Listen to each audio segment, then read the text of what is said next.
Hey, good morning, everybody. It's June. It's 6 o'clock in the morning. 6 o'clock in the morning on June 8th. We're in Florence. I'm in the room. The two girls, my daughter Stefania and her friend Vanessa, got settled in their apartment. My daughter Olivia decided to stay with them last night. So the room I'm in Florence, I'm all alone in the room tonight, or today rather. We leave tomorrow. This is our first full day here in Florence. I got some quick travel tips. Learning lessons the hard way when it comes to moving about Europe. What I mean by that is we did choose correctly by to go with backpacks because it's so easy to get off and on trains with the backpacks. People are struggling with these roller bags. If at all, you can put if you're going to travel through Europe and you're going to be using a lot of the public transportation systems, do yourself a favor. If you can bear to wear a backpack, bring a backpack. You'll be thankful. People are struggling with these roller bags, both pulling to the streets and off and on buses, off and on subways. It's crazy. Get a small backpack. Look at another video of people that buy backpacks, not to backpack through Europe, but as that piece of luggage to get to and from places if you're going to multiple destinations. Now, the thing about it, even if you use a roller bag, pack light. I did a couple of videos earlier talking about my books and maps. If you can, don't bring any of them. Every single place I've been, either it's the country or the specific town, everybody has maps for free. When you check into the hotel, there's maps right there. There's maps right there. They're great maps. They're updated maps. They may not be the highest quality maps, so if there's someplace that you really want to do, if you buy a map previously and jot down a couple of places, I get it. I did that. But if you're on the fence about it and you're carrying a backpack, the weight adds up quick when it comes to paper. Do not bring any maps. Do not bring any guidebooks. Do as much research and understanding as much as you can do before you get there. Nobody. I don't see anybody with maps. I don't see anybody with guidebooks. Everyone has their cell phones out, which is going to bring me to another point. Make sure the best data plan, the best connectivity, the best data plan, the best thing you could possibly do is if you have an unlocked phone. An unlocked phone. Make sure your phone's unlocked. Look at another video. Type in unlocked cell phone, and there's better videos than that. But I'm telling you, get an unlocked phone. And I think we have this one called Holify, HOLFY. It's a data plan you can get on an unlocked phone. It's a eSIM card. Look up eSIM card, and you have to. I don't have a iPhone. You don't need an iPhone. You just need a updated, advanced cell phone. The reason why is, and I'm saying talking about cell phones right after the maps and guidebooks. Everything is on everything. Everything is on cell phones. I wish I didn't bring. I actually did not bring a lot of books at all, but even the ones I did bring, I don't need. You don't need. If as long as you got a really good cell phone with some internet connectivity while you are moving to and from the cities, every hotel has Wi-Fi. Some trains have Wi-Fi. I'm on Wi-Fi here in this room. That's why I'm uploading my videos. I have an older cell phone which doesn't have any European coverage, so I had to buy a separate Wi-Fi device, which really isn't the way to go either. Affordability, it's one more device you got to carry, one more device you got to buy. Do the whole cell phone eSIM card thing. You'll thank yourself for it. Your maps are on there. If you're going someplace, if you're on the train or a bus and you're wondering where the next stop is, you can open up your cell phone and with your data plan. I have not discovered any really good plan that would include voice call to call, but there's some ways around that with VoIP, voice over IP, which you could be like using FaceTime, which I'm unfamiliar with. But no books, no maps, cell phone with the eSIM card, unlocked cell phone takes care of so much. We would be messed up. My two daughters have iPhones, both of them are unlocked.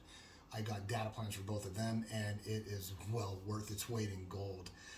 You can do your cell phone's company's international plan, but I'm telling you, look up eSIM card, unlocked phone, travel Europe type of thing. The next thing I'm going to mention, I just talked about maps. The only thing I do like about the maps I got is I may have paid a couple of bucks for them, but I like the idea. I was able to, I want to say, recon the area previously and jot down the sites on the maps. And most of the maps I got online had their the rail, the metro, the light rail system on the back, their metro system, not the long trains and not the bus systems. But that's one thing you might consider when you're looking for maps.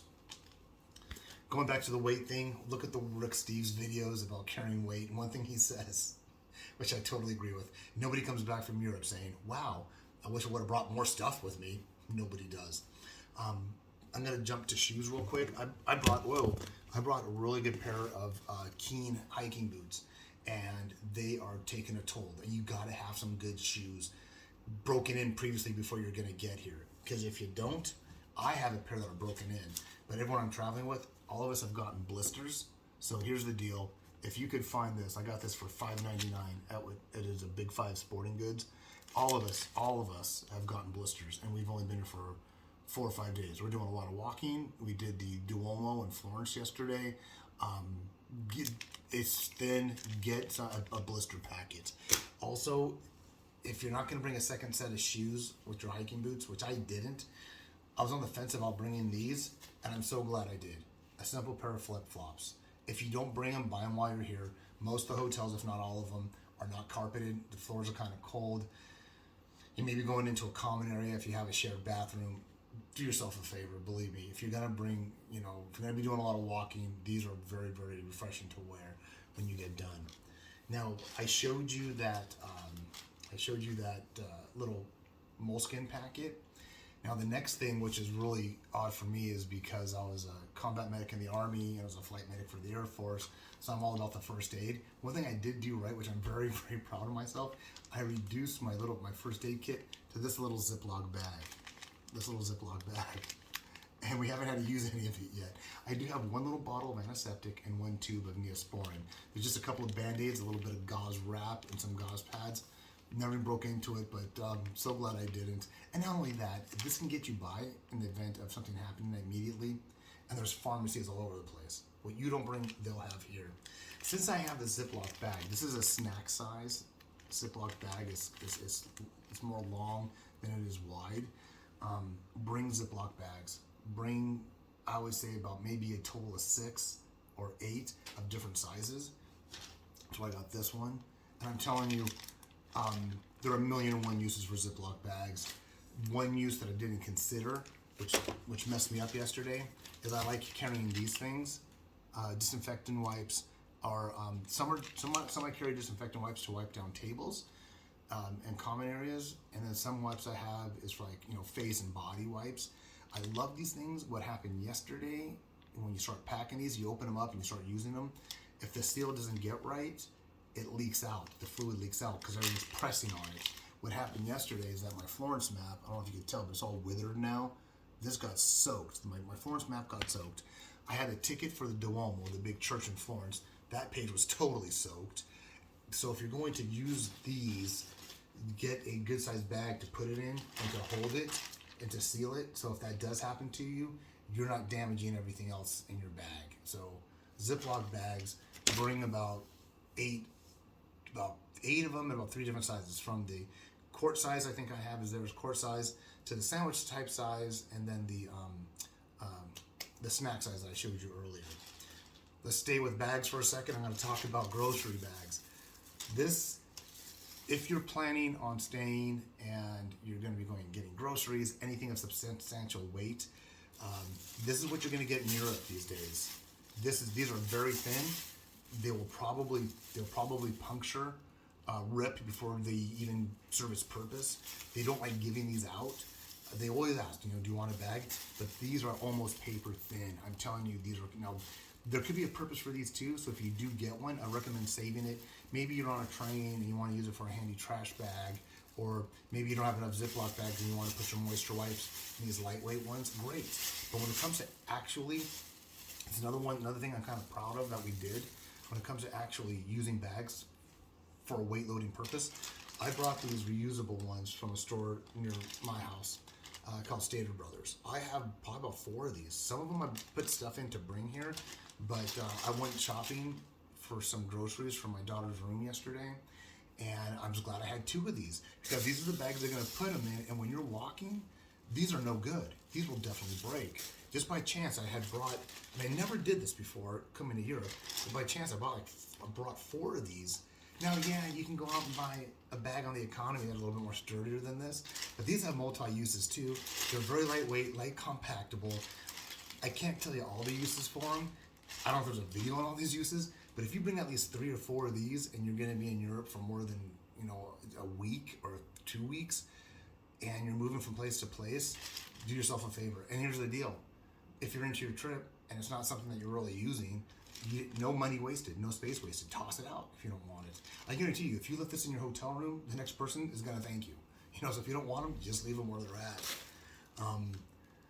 This is a little quirky thing. I don't know where my wife gets these little gadgets, but she got this thing for me. It's a little foam blade, so it packs up. You can put it anywhere. This little foam blade, and it's like a little water gun. How water guns would work? You fill it up with water, and there's a little button here. Let me see if this one's gonna go on. Okay, so there you go. And I'm telling you, my daughter had this when we climbed the Duomo yesterday. She had hers. I forgot mine.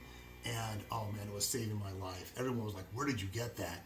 So if you're gonna come to Europe during the summer, see if you can find one of these things on Amazon or someplace.